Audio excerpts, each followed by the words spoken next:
Hey everybody, what's up? Welcome back to my channel. So today I'm going to be filming this bluish cut crease look right over here. I really wanted to play around with my Stacey Marie Carnival palette, and this is from BPerfect Cosmetics. I absolutely die for this palette. Look how gorgeous that is. It has a bunch of beautiful colors, so expect to see this on my channel pretty often. But today I played around with the blues and I really like the way that this turned out. I understand that this is probably not everybody's cup of tea. It is very, very dramatic, but I don't know, I just wanted to try something different. This is gonna be a voiceover tutorial just because I think it's easier and it makes the video much less longer. So with all that being said, let's get straight into this look.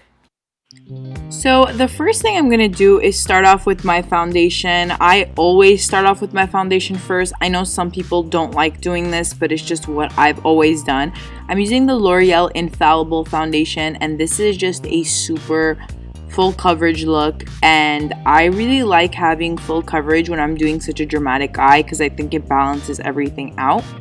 And I would recommend, if you have kind of dry skin and you want to use this foundation, just use a moisturizer as a primer so everything sticks well without creasing and such. I'm going to be going in with my Makeup Revolution concealer that I've been loving so much, and I'm pretty much putting that all over my face.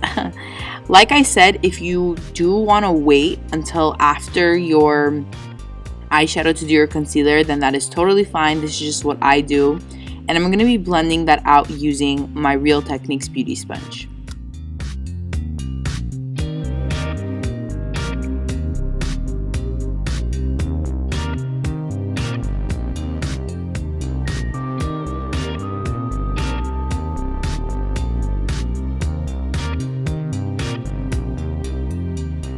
So once I'm pretty much done blending everything out, I'm taking my Mercier translucent powder and I'm going to be baking under my eyes for two reasons. So the first reason is it will catch all fallout, and secondly, it sets the concealer so beautifully. So it's kind of like a 2-in-1. And once you're done with your eyes, you just kind of wipe away the powder and it takes away any fallout that came from doing your eyes.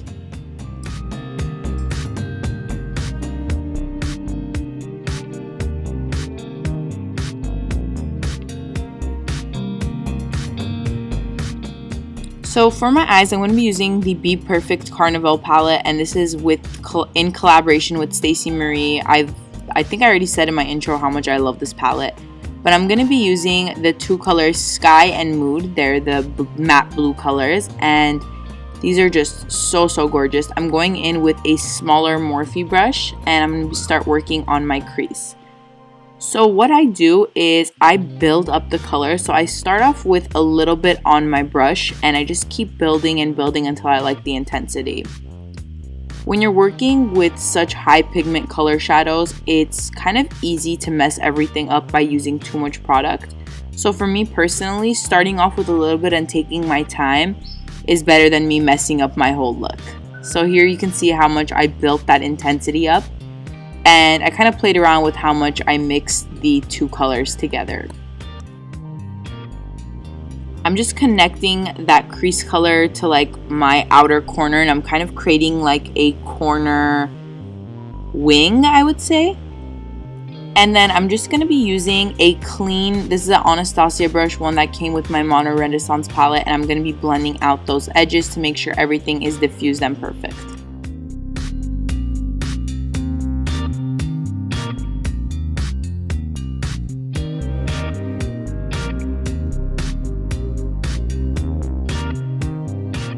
So I finished the other eye off camera, and now I'm going to be cutting my crease. So when it comes to cutting your crease, it just depends on what type of eye shape you have. I've been using my concealer to cut my crease. Everyone likes different products, but yeah, this is just what works for me right now. Like I said, it depends on your eye shape how you're going to cut your crease.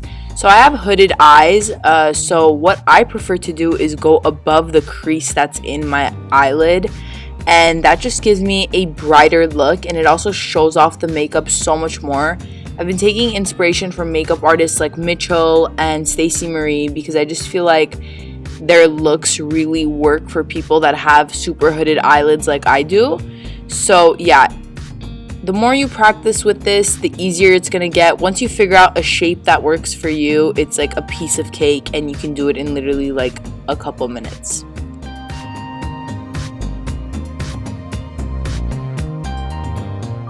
So once I have like a shape that I kind of like, I just go in and kind of perfect it, make sure they're both even. And this is the part that is kind of annoying, because you kind of got to get them even and looking like they're on the same face. And here what I do is I just take a little bit of that darker blue on an angle brush, and I just kind of define that crease even more, just so it shows that it's like a pop of white, which I personally love. I'm taking whatever's left on that brush that I used before and kind of just diffusing the ends. I don't like the ends to be a cut crease as well. I like the ends to be kind of blended and diffused.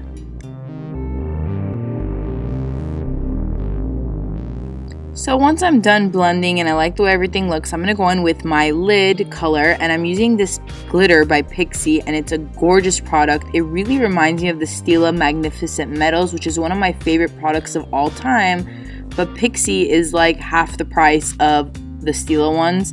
So if you are looking for a drugstore dupe to the Stila Magnificent Metals, I would really recommend these Pixi glitters. I forgot the name of this one, but I'll obviously leave it down below. I love the way it looks. It's so iridescent. It catches the light like none other. Like, look how gorgeous that looks. I'm obsessed. And they come in a bunch of different colors. I just decided that I want to keep my lid pretty bright and white. So yeah.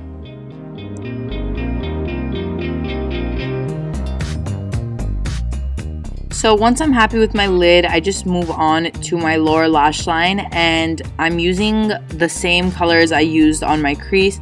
I know that a lot of people are not going to like the idea of putting blue so far down and smoking it out. I think it looks nice. I mean, obviously it's a personal preference thing, so feel free to maybe even use like a brown on your lower lash line to kind of make everything mesh well together. And I'm just making some final touches here, making sure I like the blendedness, is that even a word, of my shadow. I put on some lashes, and then I'm going to be putting on some mascara on my lower lash line. Well, on my lower lashes actually. Oh, and by the way, I've been using the Itcosmetics Superhero Lash, I believe it's called, for a while now, and I really like it. It's super black and it doesn't fade. I'm going in with my Nars Laguna bronzer. I'm going to be bronzing my face quite a bit because I feel like the blue is kind of washing me out, and I am very, very pale right now. So going in with my bronzer in the usual places that I would usually bronze. For highlight, I'm going to be using my Estee Lauder, is this called heatwave? It's one of those. I'll leave it down below. And I'm using a Morphe fan brush just to put that all over my face, like literally everywhere. So next up is lips. I'm using this Makeup Forever Aqua Rouge. I don't even know if these exist anymore, but I'll leave the name down below nonetheless.